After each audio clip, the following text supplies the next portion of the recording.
Muy bien, vamos ya casi terminando esta serie que hemos llamado el Evangelio. Diga conmigo el Evangelio. Declárelo conmigo esta mañana. Nos dicen evangélicos porque creemos en el Evangelio.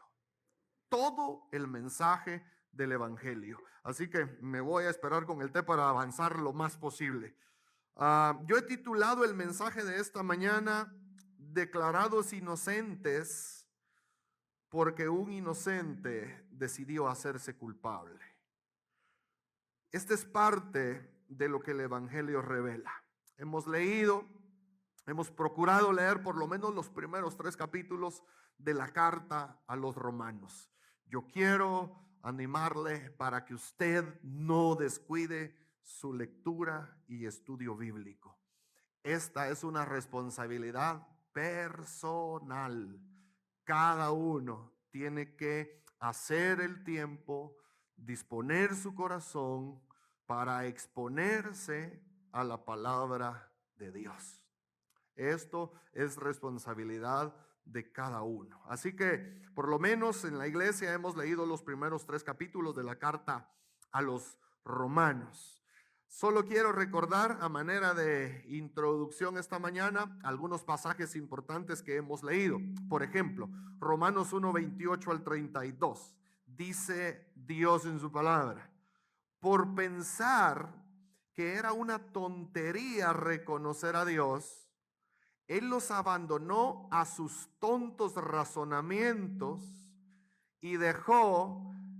No sé si me ayudas con el micrófono, alguien me le está moviendo algo, tengo un eco grande aquí, perdón. Gracias, muchas gracias, ahí mejoró mucho, gracias.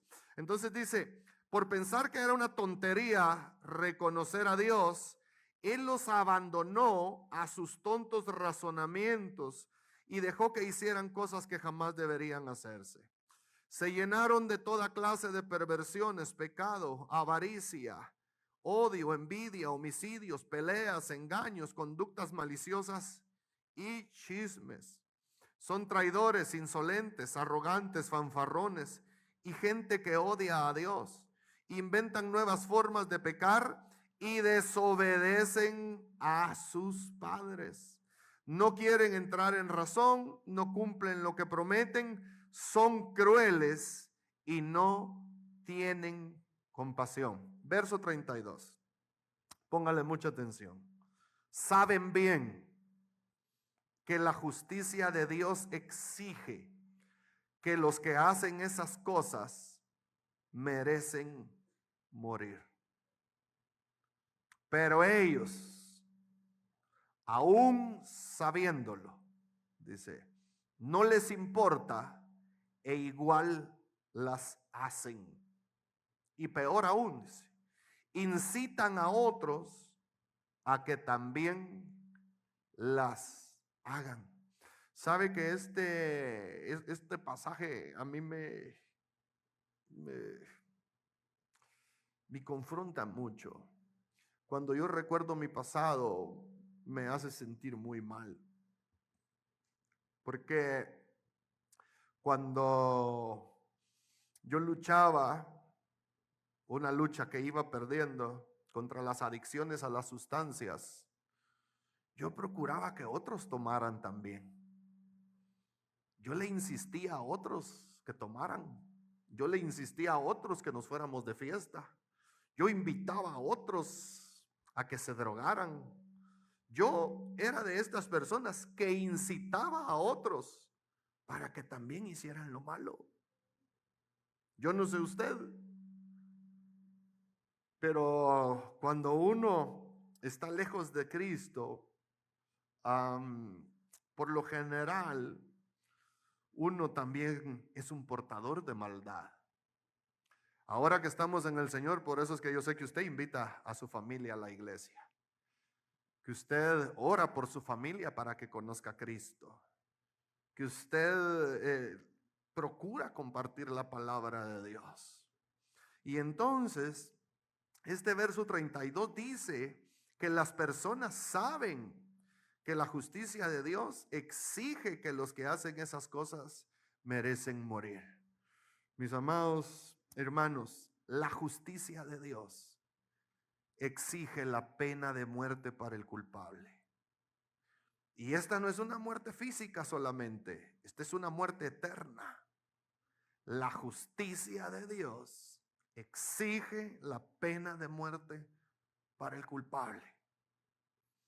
Eso lo vimos cuando leímos Romanos 1. Luego llegamos al capítulo 2 y del verso 1 al 5 dice: tal vez crees que puedes condenar a tales individuos, pero tu maldad es igual que la de ellos y no tienes ninguna excusa.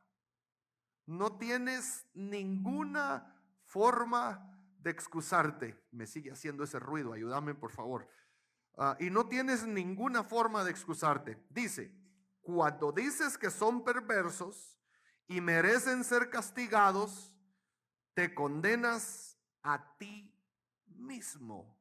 Porque tú que juzgas a otros, me ayuda con la lectura que dice esa última parte, también practicas las mismas cosas. A veces pensamos que juzgar a otro nos hace mejores. De ninguna manera. Juzgar a otro solo nos hace peores. A veces nos consolamos pensando de esta manera: aquel está peor que yo, aquella está peor que yo. Y ese es un consuelo tonto. Eso no resuelve en nada la situación de cada persona. Y dice el verso 2: y sabemos que Dios en su justicia castigará a todos los que hacen tales cosas. Note el castigará en tiempo futuro. Dios no está castigando gente hoy. Dios hoy no está castigando gente. Dios hoy le está dando la oportunidad a las personas que sean salvos de ese castigo venidero. ¿Sí? Pastor, pero yo estoy sufriendo. Sí, son las consecuencias. Eso sí. Eso sí no se lo quita Dios a nadie. Y Dios es tan bueno que en el sufrimiento de nuestras consecuencias nos fortalece, nos ayuda, nos anima para que sigamos adelante. Pero Dios hoy no está castigando pecados, porque hay dos momentos donde el pecado fue y será castigado. El primero fue en la cruz del Calvario, cuando Dios castigó el pecado de todos los seres humanos en su Hijo Jesucristo. Y hay un momento futuro donde será castigado el pecador no arrepentido. Dígale al que tiene en la par: hoy no hay castigo para el pecador. Hable y dígale: hoy no. Hoy Dios está salvando a las personas. ¿Sí? ¿Está conmigo? Y mire, gloria a Dios que Él nos deja atravesar las consecuencias. Porque muchas veces hemos venido a Cristo por el sufrimiento de las consecuencias.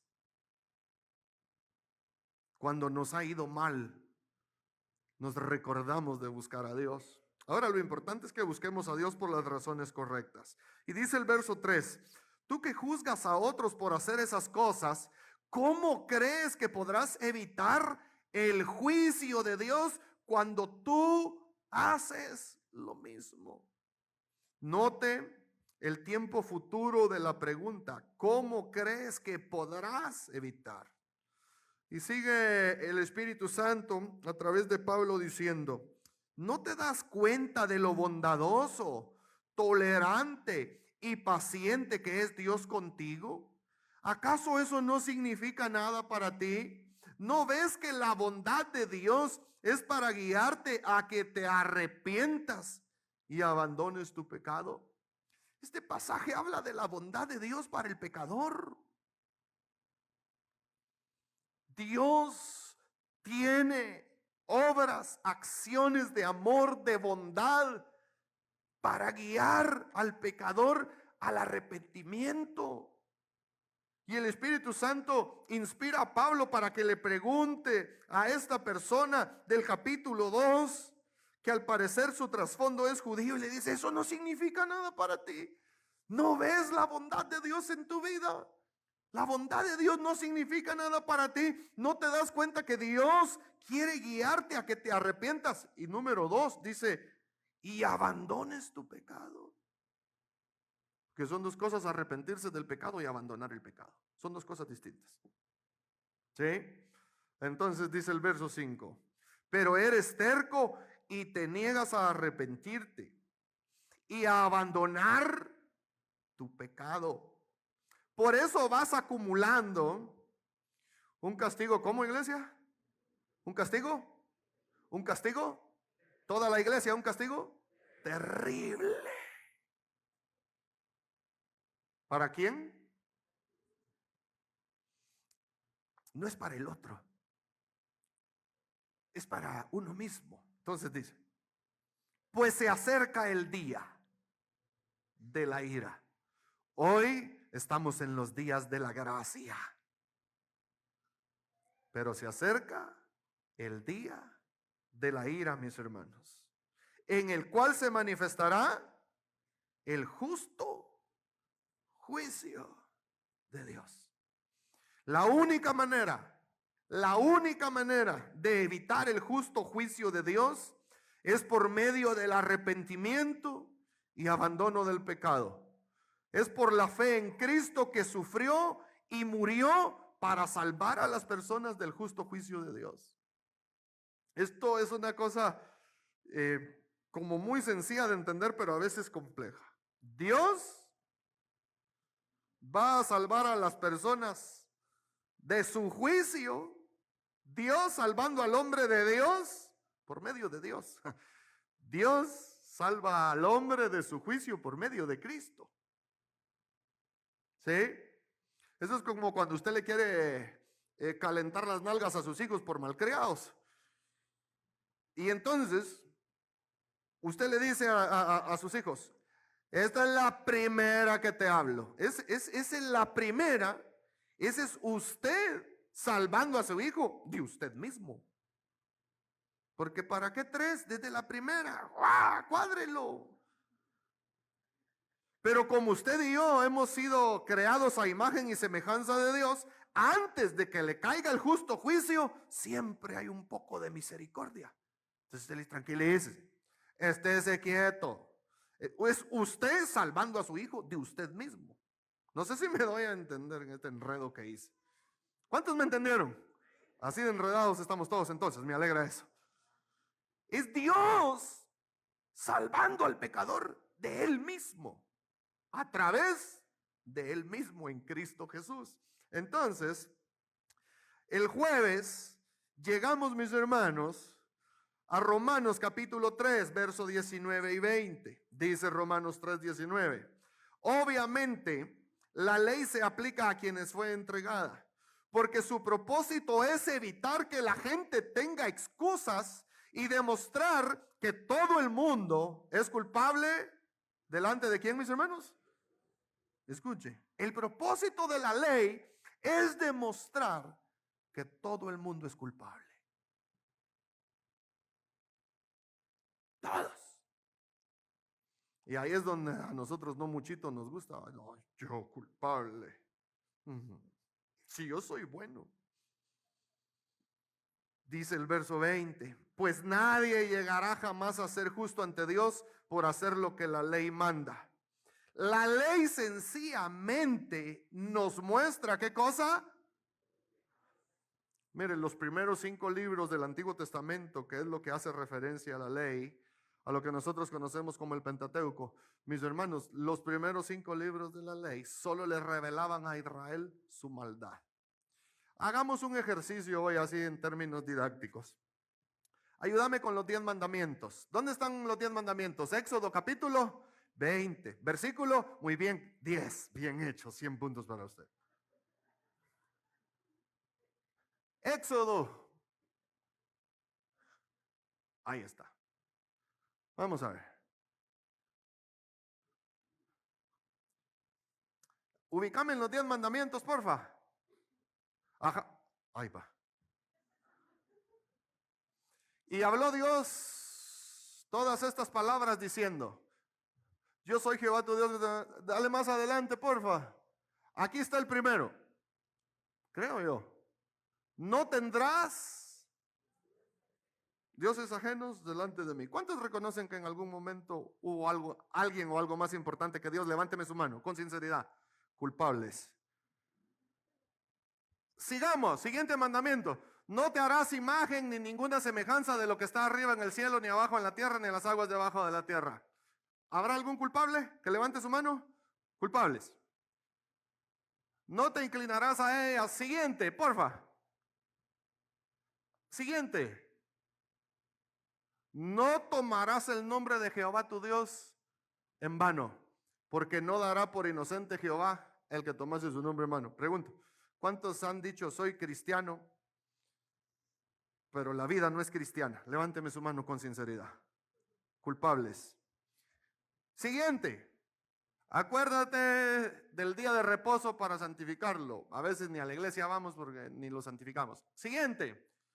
Honra a tu padre y a tu madre. ¿Cuántos en algún momento con sinceridad han deshonrado a sus padres? Levánteme su mano. Así con sinceridad. Culpables. Siguiente. No matarás. Aquí tal vez nos podríamos...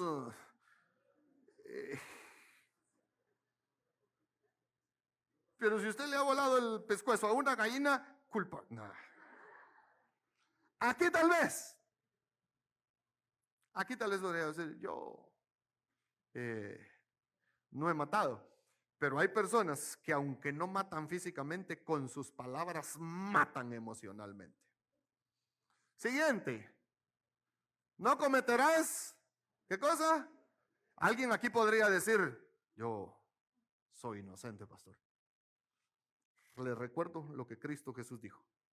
El que mira a una mujer o la mujer que mira a un hombre con codicia, dice el Señor, en su corazón ya cometió adulterio. Culpables. No hurtarás. La Nueva Traducción Viviente dice, no robarás. Ese billete que estaba tirado, ese vuelto de las tortillas, ese vuelto del pan que usted no devolvió, escúcheme, nos declara culpables. Esa ofrenda que prometimos y no dimos, ese diezmo que nos robamos, escuche, nos declara culpables. ¿Qué sigue? ¿Hay más? No. No hablarás contra tu prójimo. Diga conmigo, culpable, culpable. ¿Qué más sigue? ¿Hay otro? No. No codiciarás la casa de tu prójimo. Culpable. Si usted llega y dice, ay, qué bonita la casa, pero por dentro bien envidioso. Qué color más feo pinta. Y es el color que le gusta, pero la envidia no lo deja. Regresame, por el anterior. Ya no terminé de leer qué dice. La codicia de la casa. No. Para atrás. No codicies la casa de tu prójimo. No codiciarás la mujer de tu prójimo, ni su siervo. Pero hermanos, usted solo mira de repente que aquel tiene un buen trabajador y ya se lo anda enamorando por ahí. Mira, cuando ya no trabajes aquí, me avisas, oíste, yo te voy a pagar mejor.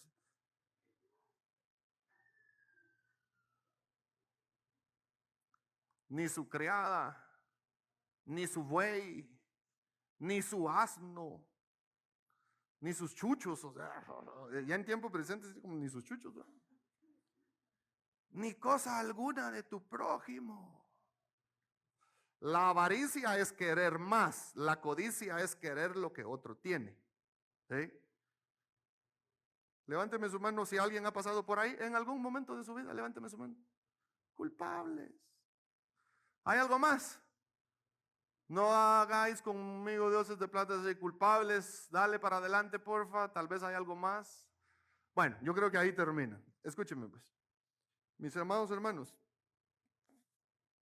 los 10 mandamientos son una lista de cargos en nuestra contra. Los 10 mandamientos son una lista de cargos en nuestra contra. Yo creo que ese es el acta de los decretos que fue clavada en la cruz. Eso, nosotros no podemos obedecerlo. Nosotros no podemos obedecer eso. ¿O sí? Todos somos culpables de haber violado uno o casi los 10. ¿Sí? Todos. Dígale al que tiene a la par, culpable. Dígale, por tu culpa. Por tu gran culpa.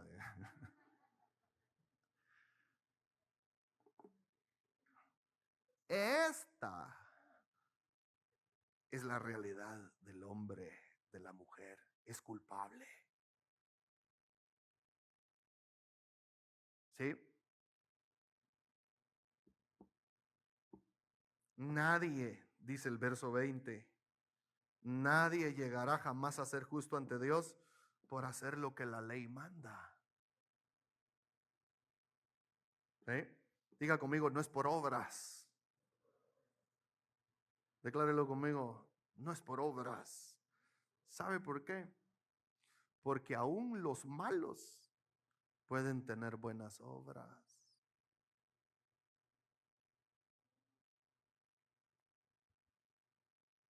Aún los malos pueden tener buenas obras.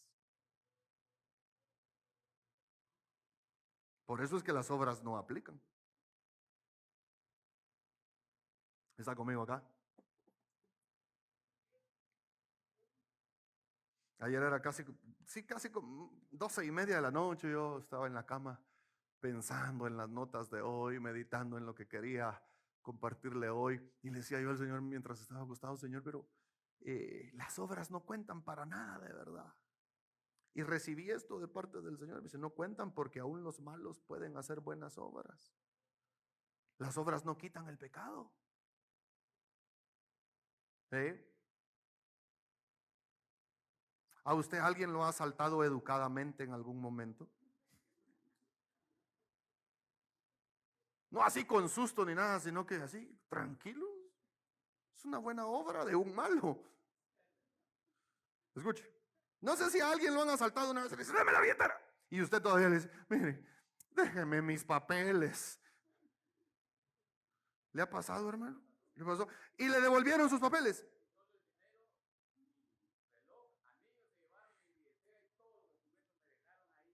Un aplauso para ese ladrón tan honesto. Un aplauso para ese ladrón tan bueno. Pregunto, ¿no es una buena obra? Hecha por un malo. No tan malo, pues, tal vez necesitado. Mis amados hermanos, cuando nosotros ayudamos a alguien, qué sé yo, de una manera económica, pero esperamos en algún momento algo, es una buena obra hecha por un malo. Cuando usted llega a un cumpleaños y dice, hay que llevar un buen regalo para que le den un buen regalo a uno. Esa es una buena obra hecha por un malo. Dígale al de la par, las buenas obras no quitan la maldad. Los malos pueden hacer malas obras. Los buenos, perdón, pueden hacer malas obras. Y así, mis hermanos, llegamos a la parte, mire, yo creo con todo mi corazón, con convicción en mi corazón, que toda la Biblia es inspirada por Dios. ¿Cuántos lo creen así? Toda la palabra es inspirada por Dios. ¿Sí? Estamos ahí. Ahora, la carta a los romanos, dentro de toda la inspiración de Dios, yo creo que es la más importante que un cristiano debe conocer. Es la más importante que un creyente debe conocer, porque la carta a los romanos contiene la revelación del plan de Dios para salvar al hombre. Si una carta, si una epístola nosotros tenemos que leer, es la carta a los romanos. En ninguna otra se detalla el plan de redención como en la carta a los romanos. De toda la inspiración, a nosotros nos hará mucho bien leer siempre la carta a los romanos. Escúcheme pues. Y de toda la carta a los romanos, el pasaje que vamos a leer ahorita es el más importante de todos.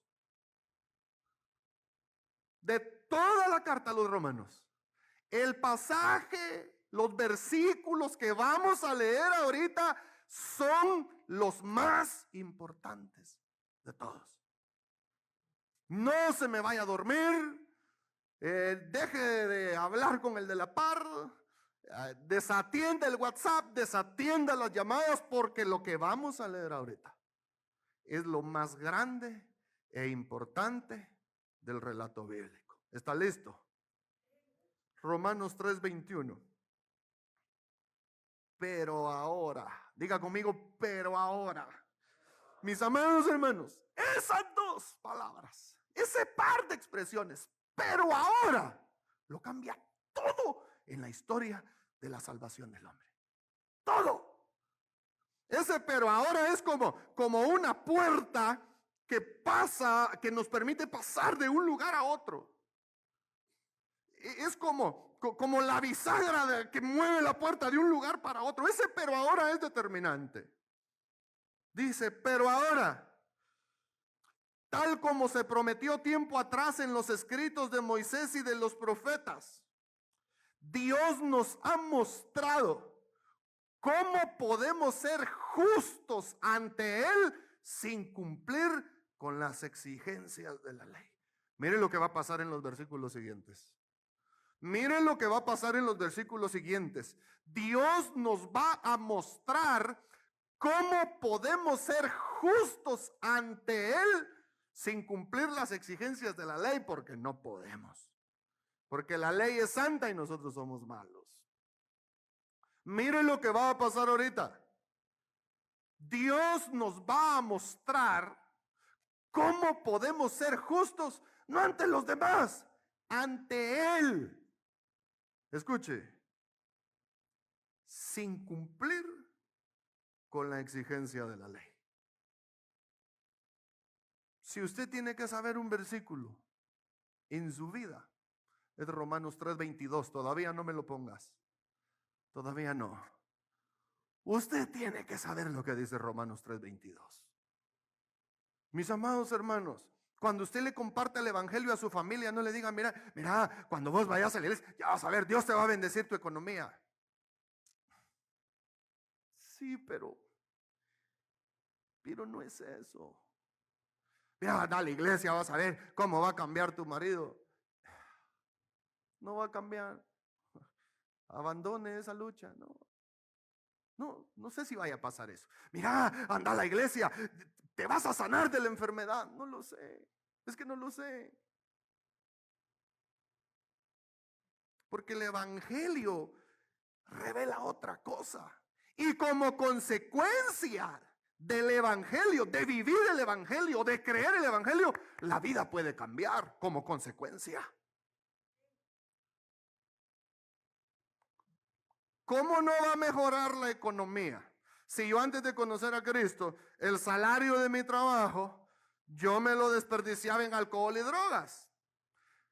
Cuando creo en Cristo y Él comienza su obra redentora y restauradora en mí, yo ya no gastaba mi dinero en alcohol y drogas. ¿Cómo no va a mejorar mi economía? ¿Verdad? Sentido común. Economía mejora.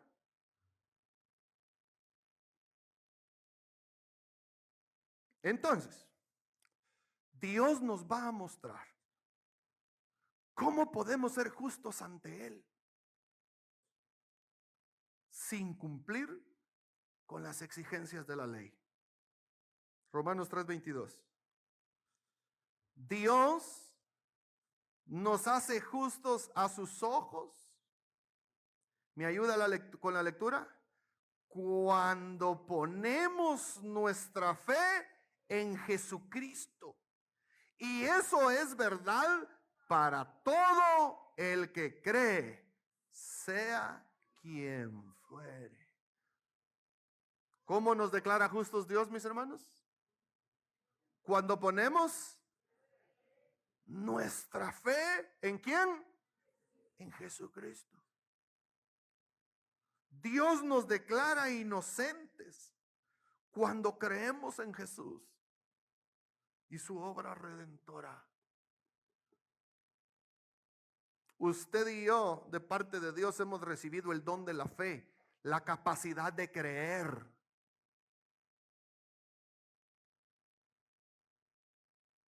Lo importante es que nuestra fe para salvación esté puesta en Cristo. Le quiero hacer una pregunta. ¿Usted cree en Jesús? ¿Usted sí cree que Dios se hizo hombre? Dice la Biblia que con el corazón se cree. Con el corazón se cree para justicia y con la boca se confiesa para salvación. Pero escúcheme, ¿usted lo cree con el corazón o lo cree de manera así como mental, como imaginaria? Yo les decía en el primer servicio, ¿cuánto bien nos haría ir a Israel? ¿Cuánto bien nos haría ir a Israel? Y caminar por las calles donde se cree que Él caminó. Aquí caminó el Señor. ¿Cuánto bien nos haría ir a Israel y estar en el lugar que se cree que Él oró, en el Getsemaní? Estar ahí y decir, aquí oró Él. Él estuvo aquí. ¿Cuánto bien nos haría ir a Israel y estar en el lugar donde se cree que lo crucificaron?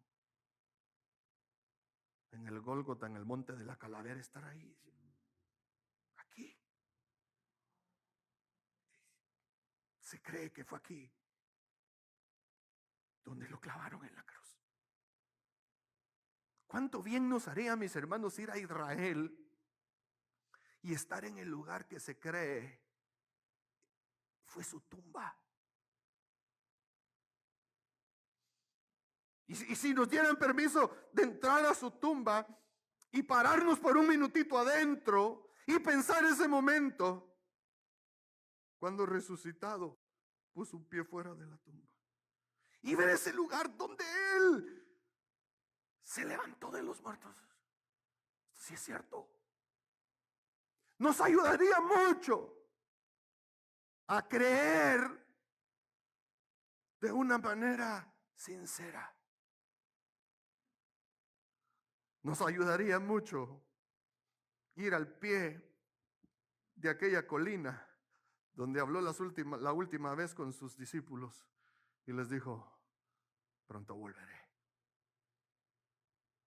Recibiréis poder cuando haya venido sobre vosotros el Espíritu Santo. Y pararnos donde esos muchachos se pararon y ver al cielo y decir, este fue el último lugar que Él pisó antes de volver al Padre. Yo le quiero preguntar, ¿usted sí cree en Jesús?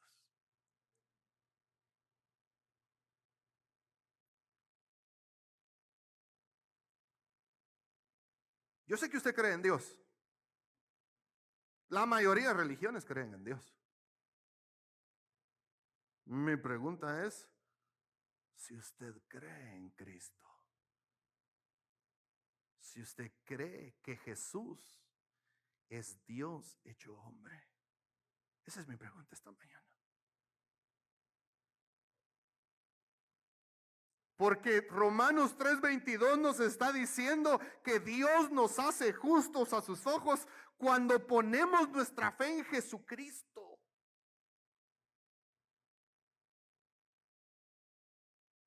Y eso es verdad, dice, para todo el que cree, sea quien fuere. Romanos 3:23 y 24 dice, pues todos hemos pecado. Ninguno de nosotros por lo menos ha cumplido con los 10 mandamientos. Ninguno. Somos culpables. Y dice Romanos 3:23, nadie puede alcanzar la meta gloriosa establecida por Dios.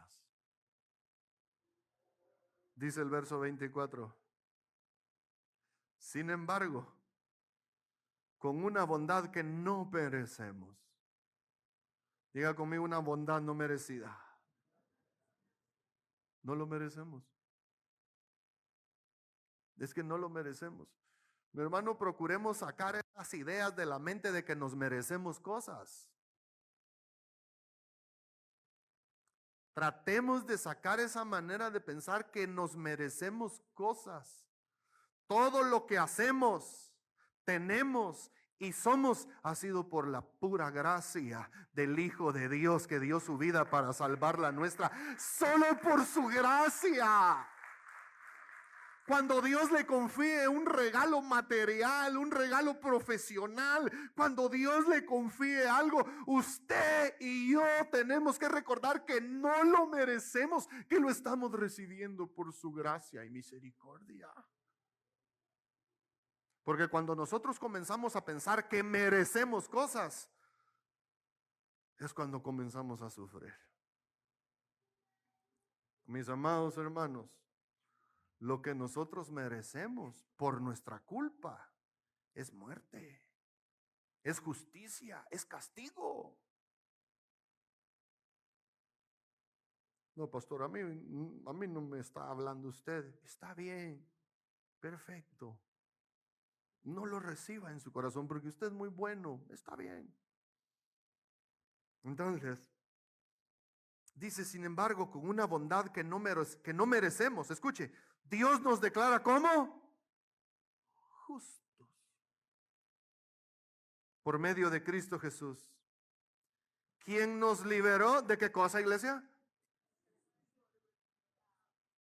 ¿Quién nos liberó de qué cosa?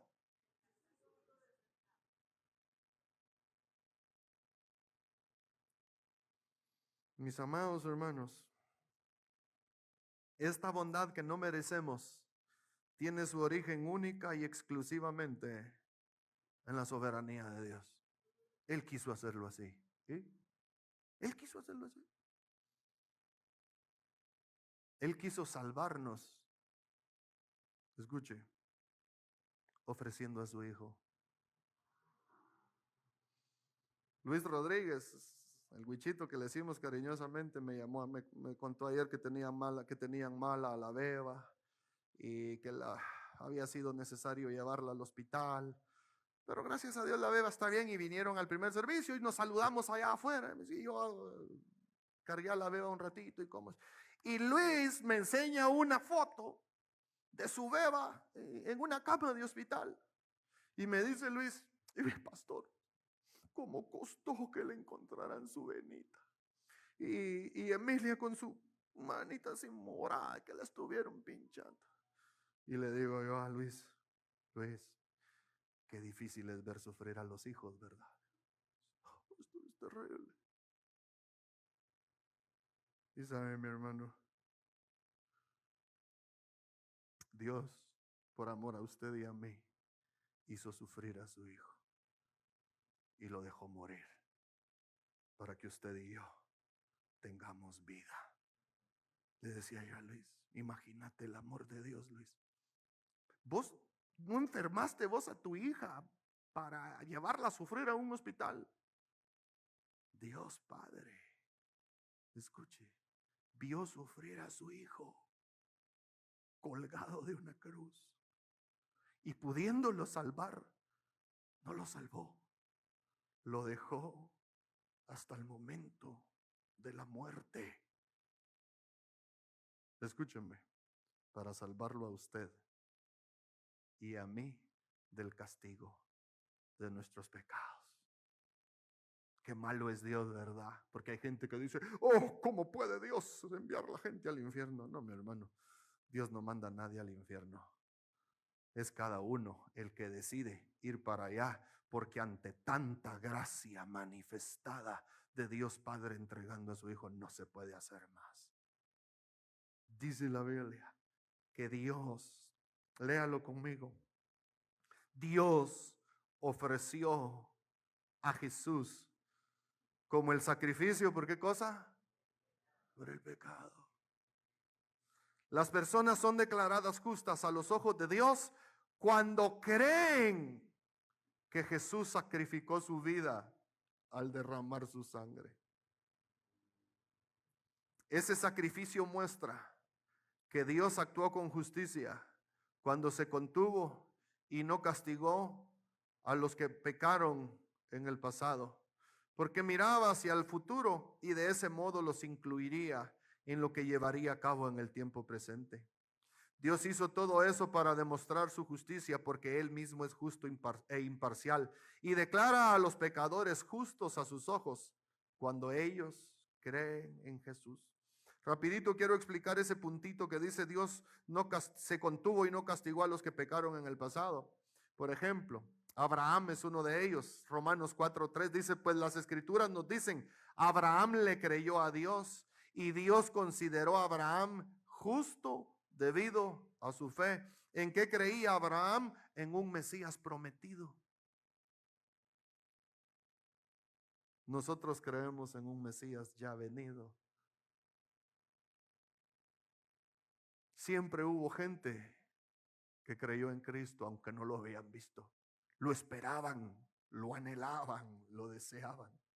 Por eso creo que Él fue a sus discípulos, porque aquellos le preguntaban, ¿eres tú el que habría de venir? ¿Eres tú al que hemos estado esperando?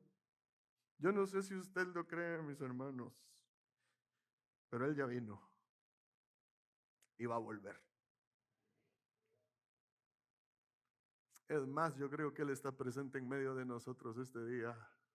Yo no sé si usted se ya percibió su presencia. Él está aquí con nosotros este día. Pastor, yo no lo veo, pero lo estás escuchando, porque el que está escuchando su palabra lo está escuchando a Él. Él está aquí con nosotros este día. A los antiguos se les aplicaba la fe en el Mesías Redentor que había de venir. A nosotros en el Mesías Redentor que ya vino. Nosotros creemos que el Mesías prometido ya vino para salvar al perdido arrepentido, y creemos que volverá otra vez para juzgar al perverso. Hebreos 10:37 dice esto, porque aún un poquito, le puede decir al de la par, un poquito, porque aún un poquito, y el que ha de venir vendrá, y no tardará. Y sigue diciendo el pasaje que estamos leyendo de Romanos capítulo 3. ¿Podemos entonces jactarnos de haber hecho algo para que Dios nos acepte? Por eso, mis hermanos, nosotros tenemos que renovar nuestra mente y olvidarnos de aquellas expresiones. Acepte a Jesús. Acéptelo.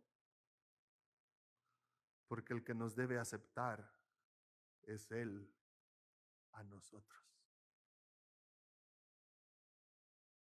Es Él el que acepta a las personas. Y dice, no podemos jactarnos porque nuestra libertad de culpa y cargo no se avanza en la obediencia a la ley. Está basada en la fe. Así que somos declarados justos a los ojos de Dios. ¿Por medio de qué, mis hermanos? De la fe. Y no por obedecer la ley. Porque no podemos. No podemos. Lea este pensamiento conmigo. El Evangelio revela primero que estamos completamente desvalidos ante Dios por nuestra maldad y pecado. Este es Adán y Eva desnudos, escondiéndose de Dios, completamente desvalidos. Segundo, el Evangelio revela que un Dios justo no puede simplemente pasar por alto el pecado. No se puede. Y tercero, Jesús, por pura gracia, se ofreció para llevar la pena y castigo por el pecado de los que creen en Él. Esto es el Evangelio. Revela al hombre pecador, a un Dios santo y a Dios a través de Cristo, salvando al pecador de su justicia. Escúcheme. Jesús fue azotado, avergonzado. Nuestros pecados fueron sobre Él. Él fue castigado como si Él hubiera hecho todo lo que nosotros hicimos. Él fue castigado por nuestras mentiras, nuestras maldades. Escúchenme, Él nunca cometió adulterio, pero fue castigado como si lo hubiera cometido. Él nunca le robó a nadie, pero fue castigado como si nos hubiera robado a todos. Pero usted y yo tenemos que creerlo. Usted y yo tenemos que creerlo. O podemos pensar también, esas son tonterías. Usted está en su derecho. Usted está en su derecho. Mi responsabilidad es decirle lo que la Biblia dice. Al final, cada quien decide qué cree. Entonces, el Evangelio revela nuestra incompetencia delante de Dios por nuestra maldad y pecado. Segundo, revela que un Dios justo no puede simplemente pasar por alto el pecado. Y tercero, que Jesús por pura gracia se ofreció para llevar la pena y castigo por el pecado de los que creen en Él. Así que terminemos, mis amados hermanos. Dice el versículo 29, después de todo, ¿acaso Dios es solo el Dios de los judíos? ¿No es también el Dios de los chapines? Claro que sí. Él es el Dios de nosotros. Y dice el verso 30, hay solo un Dios. Y Él declara justos a judíos y gentiles únicamente por medio de la fe. Solo por la fe. No tenemos que hacer nada más que creer que Dios Padre castigó nuestros pecados en su Hijo Jesucristo. Creer, mis hermanos, escuchen la gravedad de nuestro pecado. Escuchen la gravedad de nuestro pecado. La condena nos revela la gravedad de nuestras acciones. Si usted escucha que alguien en una cárcel, en una penitenciaría, dice, está condenado a 700 años de prisión. ¿Usted qué cree que hizo él? ¿Usted cree que se robó una naranja en un mercado? ¿O qué pensaríamos que hizo alguien que tiene una condena de 700 años? Se echó no sé cuántas personas, no sé cuánta maldad. Escuche. Así de grave es nuestro pecado. No para nosotros. Porque ay, pastor, una mentirita. ¿Cómo me va a decir usted que una mentirita es pecado? No, delante de nosotros, como somos tan pecadores, pensamos que una mentirita no es nada.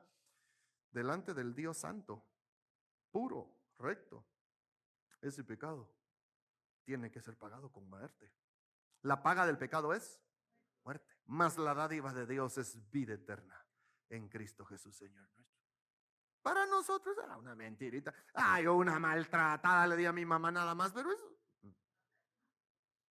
Yo sé que para nosotros son cosas así como estamos tan saturados de maldad que eso no es nada grave. Jesús. Que chismear. Es un chismecito, pastor, tan sabrosos bocaditos, dice, pero a ver.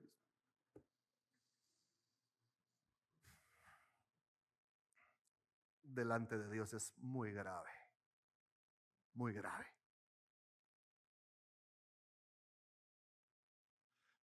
Hay un dicho que dice, muerto el perro, ¿se acabó qué? La rabia. Ok. Más o menos aplica con nosotros así. O sea, muerto el pecador, se acaba la maldad. No hay otra forma de quitar la maldad del mundo, si no es quitando al pecador. ¿Sí o no? Ahora, hay una forma.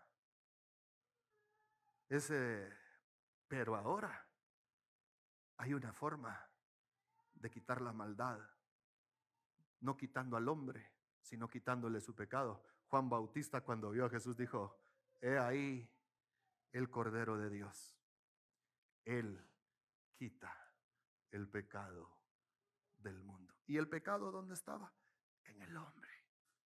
Entonces, mis amados hermanos, dice la Escritura, hay un solo Dios y Él declara justos a judíos y gentiles únicamente, mire, por medio de la fe. Solo por la fe. Mis amados hermanos, bendiciones económicas, sanidad del cuerpo, restauración matrimonial, esas son añadiduras. Esas son añadiduras. Esas cosas nos van a seguir a nosotros cuando nosotros seguimos a Cristo. Eso va a venir sobre nosotros, pero nosotros no buscamos añadiduras. Nosotros buscamos el reino de Dios y su justicia.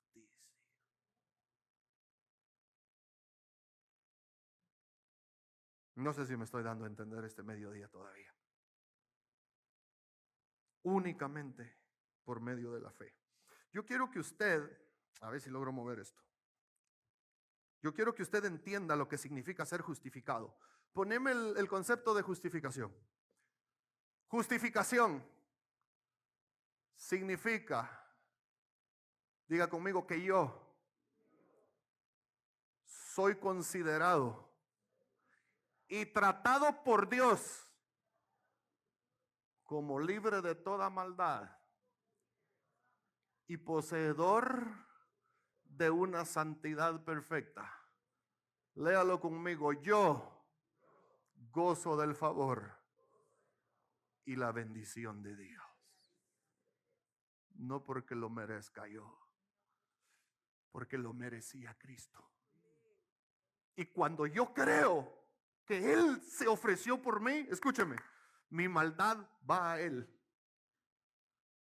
Y su favor y la bendición de Dios vienen hacia mí. Por eso es que yo soy bendecido. Es que ya somos bendecidos. El problema es que como no nos rendimos a Él, nuestra naturaleza pecaminosa, todas nuestras acciones, todas nuestras maldades, no permiten que esa bendición nos cubra por completo.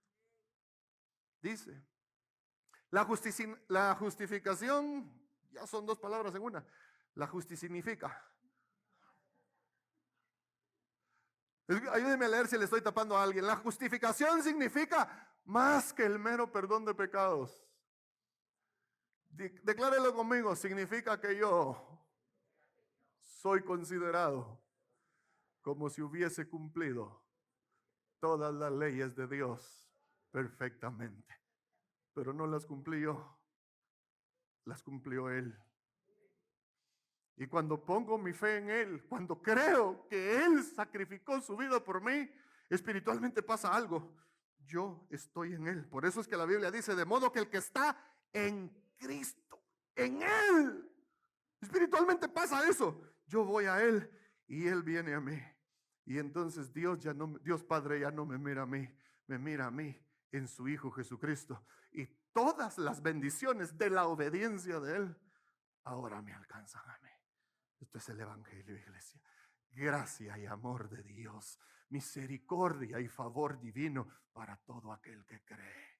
Para todo aquel que cree. Yo voy a terminar el jueves. Póngase de pie esta mañana. Escúcheme, porque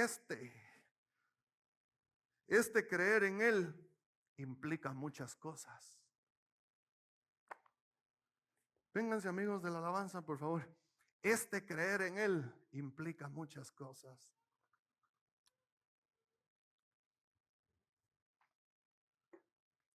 Pero la primera es esta. El que ha creído en Cristo y se ha arrepentido de sus pecados. La persona que verdaderamente está exenta de recibir el juicio de Dios es la que ha creído en Cristo. Se ha arrepentido de sus pecados y progresivamente está abandonando su vida pecaminosa. Amada iglesia, nunca vaya a creer equivocadamente que venir un domingo al templo es vivir el Evangelio. Nunca, nunca vaya a creer que servir en un área del templo es vivir el evangelio. No se vaya a equivocar con eso.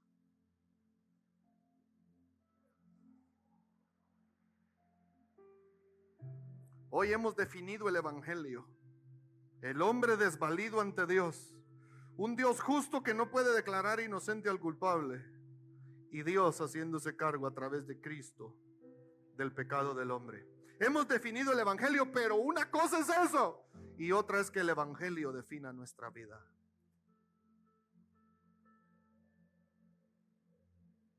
Porque yo no puedo seguir viviendo en el pecado de donde Dios me quiere sacar.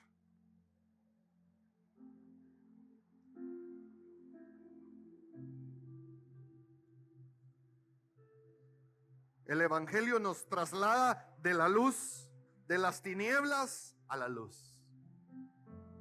Eso es el evangelio. Hemos sido trasladados del reino de las tinieblas al reino de su luz admirable a través de su Hijo. Pastor, ¿cómo sé que mi fe es genuina? Es que tú anhelas caminar en la luz. Es que tú estás permitiendo que la luz alumbre tu vida. Amada iglesia, es mi responsabilidad decirles, Dios va a juzgar este mundo. Dios lo va a hacer. Y cuando digo juzgar al mundo es juzgar la maldad.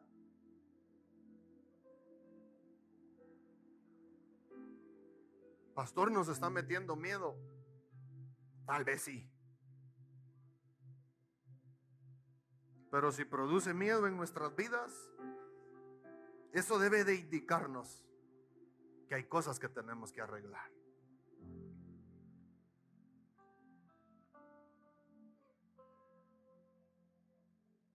Pastor, y si el evangelio no es venir a la iglesia, entonces no vengamos. Usted está en su derecho.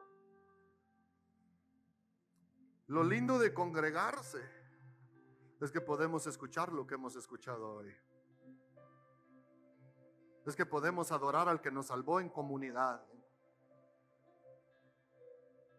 Pastor, entonces tampoco sirvo. No, lo lindo de servir es que cuando el evangelio nos ha alcanzado, servimos por amor. No servimos desde un vacío, servimos desde el amor. La persona a la cual el evangelio le ha caído encima, mis hermanos, no quiere más, quiere menos.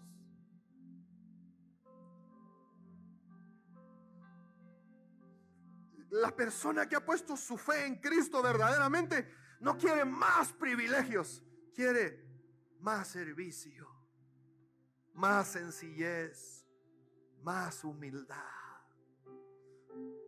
Porque el evangelio comienza a definirle su vida. No quiere más preeminencia. Juan el Bautista dijo esto: déjenlo. Llegaron sus discípulos. Toda la gente se está yendo con aquel que tú señalaste. Y Juan dice: está bien, es necesario que él crezca y que yo venga. Este es el evangelio.